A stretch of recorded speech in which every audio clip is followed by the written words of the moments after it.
नमस्कार, insider live देख रहे हैं आप। देखिए, चिराग पासवान केंद्रीय मंत्री पटना पहुंचे हैं। इसके साथ ही चिराग पासवान ने जिस तरीके से कोलकाता में घटना हुई, इस पर भी बड़ा बयान दिया है। साथ साथ तेजस्वी यादव पर भी बड़ा बयान दिया है। 20 महीने मांग रहे हैं तेजस्वी, कह रहे हैं कि 20 साल तो एनडीए सरकार को दे दिया, 20 महीने हमको दे दीजिए। इस पर भी केंद्रीय मंत्री चिराग पासवान का बड़ा बयान आया है। वोटर लिस्ट में जो चेंजेस किए जा रहे हैं, इस पर तेजस्वी सवाल उठा रहे हैं। चिराग पासवान ने उन पर भी तंज कसा है, बड़ा बयान दिया है केंद्रीय मंत्री चिराग पासवान ने। सबसे पहले आप चिराग पासवान का बयान सुनिए कि क्या कुछ केंद्रीय मंत्री चिराग पासवान कहते नजर आ रहे हैं। पार्टी के द्वारा आयोजित एक बड़ी सभा पार्टी के द्वारा आयोजित की जा रही है नालंदा के राजगीर में। जैसा मैंने कहा कि हम लोग अलग अलग संभाग के कुछ जिलों को एकत्रित कर हम लोग ऐसी बड़ी सभा का आयोजन कर। कल बहुजन भीम संवाद है। हाल फिलहाल के दिनों में विपक्ष ने अनुसूचित जाति जनजाति से आने वाले लोगों को भ्रमित करने के लिए कई तरीके के भ्रम फैलाने का, फॉल्स नैरेटिव फैलाने का कार्य किया। लोकसभा के चुनाव के दौरान भी आप सब ने देखा होगा कि किस तरीके से आरक्षण समाप्त कर दिया जाएगा, संविधान की हत्या कर दी जाएगी। ये तमाम बातें, झूठी बातें लोकसभा चुनाव के दौरान भी इन लोगों ने फैलाने का काम किया। इन बातों का असर उत्तर प्रदेश जैसे राज्यों में हम लोग को देखने को भी मिला। ऐसे में भविष्य में चुनाव के दौरान फिर विपक्ष प्रयास करेगा इस तरीके के भ्रम को फैलाने का। किसी तरीके का भ्रम ना फैले और इस बात को सुनिश्चित करने के लिए कि जब तक चिराग पासवान जिंदा है, जब तक चिराग पासवान केंद्र सरकार का हिस्सा है, एक पहरेदार की भूमिका में हूं मैं। समाज के अनुसूचित जाति जनजाति, पिछड़ा, अति पिछड़ा, वंचित वर्ग से आने वाले लोगों के लिए, अल्पसंख्यक वर्ग से आने वाले लोगों के लिए एक पहरेदार की भूमिका में मैं और मेरी पार्टी है। और जब तक हम लोग वहां पे मौजूद हैं, ना आरक्षण को किसी तरीके का कोई खतरा है, ना संविधान को किसी तरीके का कोई खतरा है। इस वर्ग में पुनः ये विश्वास दिलाने की सोच के साथ कल नालंदा के राजगीर में इस सभा का आयोजन किया जा रहा है। बड़ी संख्या में वहां पर लोगों की उपस्थिति होगी, जिसके माध्यम से हम लोग अपनी बातों को, बिहार फर्स्ट, बिहारी फर्स्ट को घर घर तक पहुंचाने का कार्य करेंगे। इन्हें काम करने के लिए जो 20 साल में नहीं हुआ, 20 महीने में करके दिखाएंगे। देखिए, ये 20 महीने का जो ये जिक्र कर रहे हैं ना, शायद ये भूल जाते हैं कि 15 साल बिहार की जनता ने इन्हें और इनके परिवार को देने का काम किया।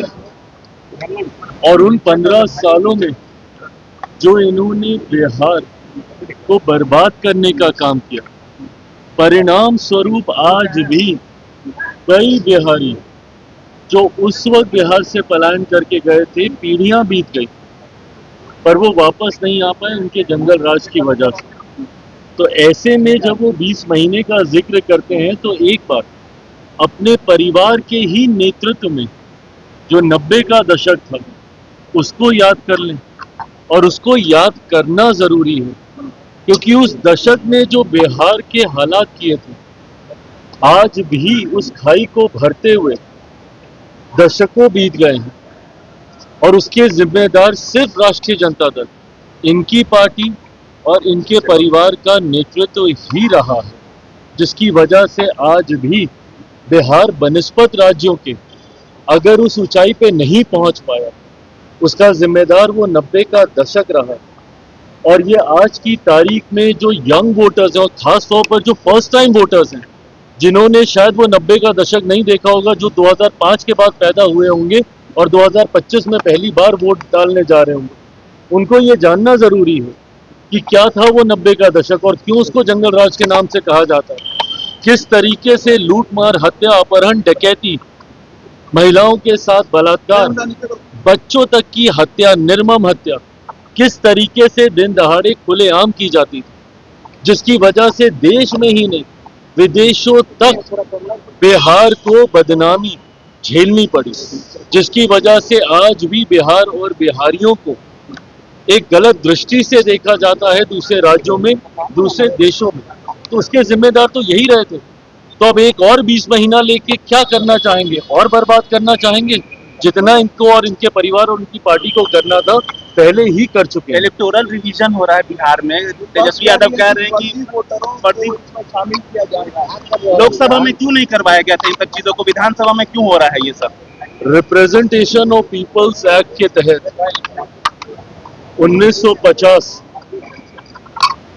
इसके तहत ये प्रोसेस समय समय पर अपनाया जाता है और इसको अपनाना भी जरूरी है, ताकि इसकी आड़ में जो फर्जीवाड़ा होता है, कई बार हम लोग देखते हैं कि अगर किसी का निधन हो गया उसके नाम भी उसमें वोटर लिस्ट में डला होता है, जिसकी वजह से जो सही मतदाता है, जो वोटर है, वो अपना वोट नहीं डाल पाता है।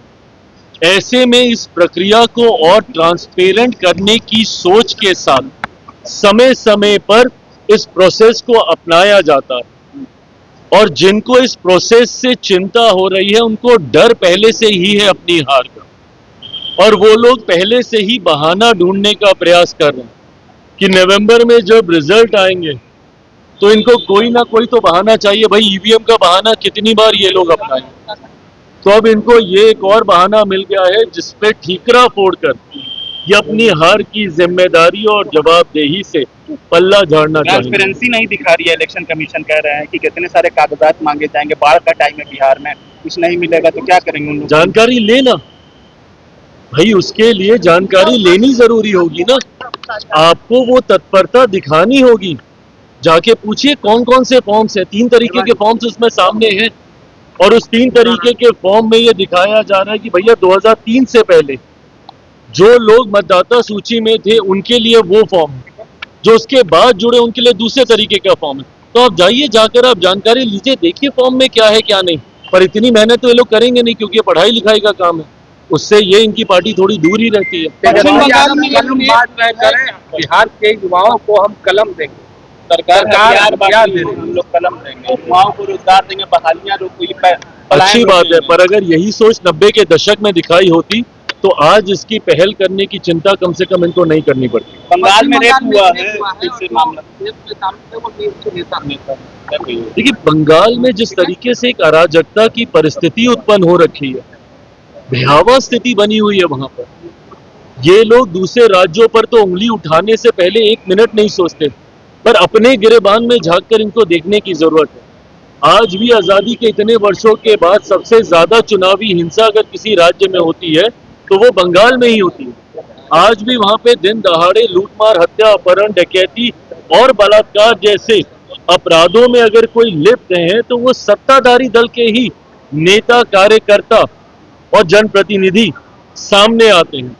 ऐसे में जिस तरीके से एक अराजक परिस्थिति वहां पे बनी हुई है, मैं तो बल्कि केंद्र सरकार से आग्रह करूंगा कि नहीं संभव है भैया वहां की सरकार से उस राज्य को संभाल, वहां पे राष्ट्रपति शासन लगाना चाहिए और उसके तहत ही हम लोग को चुनाव में जाना चाहिए ताकि चुनाव शांतिपूर्वक तरीके से पूरे किए जा सके।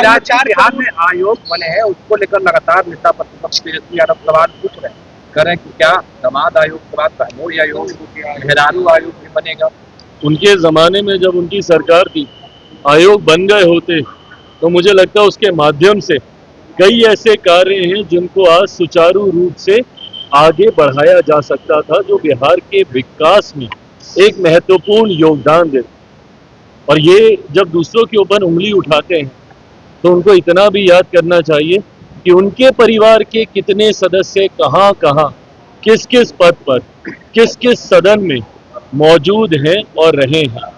वो तो उस परिवार से आते हैं कि जब अगर उनके पिता को जेल जाना पड़ता है तो उनकी माता को मुख्यमंत्री बनाया जाता है, वो किस कानून के तहत हुआ था किसी को नहीं पता। बट बहरहाल मैं ये मानता हूं कि अंतोगत्वा आपकी काबिलियत ही आपको आगे लेकर जाती है। अगर किसी अध्यक्ष में जिसको आयोग की जिम्मेदारी दी गई है, अगर वो उसके लायक नहीं होंगे, काबिल नहीं होंगे, तो सरकार बैठी है, ये एक संवैधानिक पद है फैसला लेने के लिए। कल आपका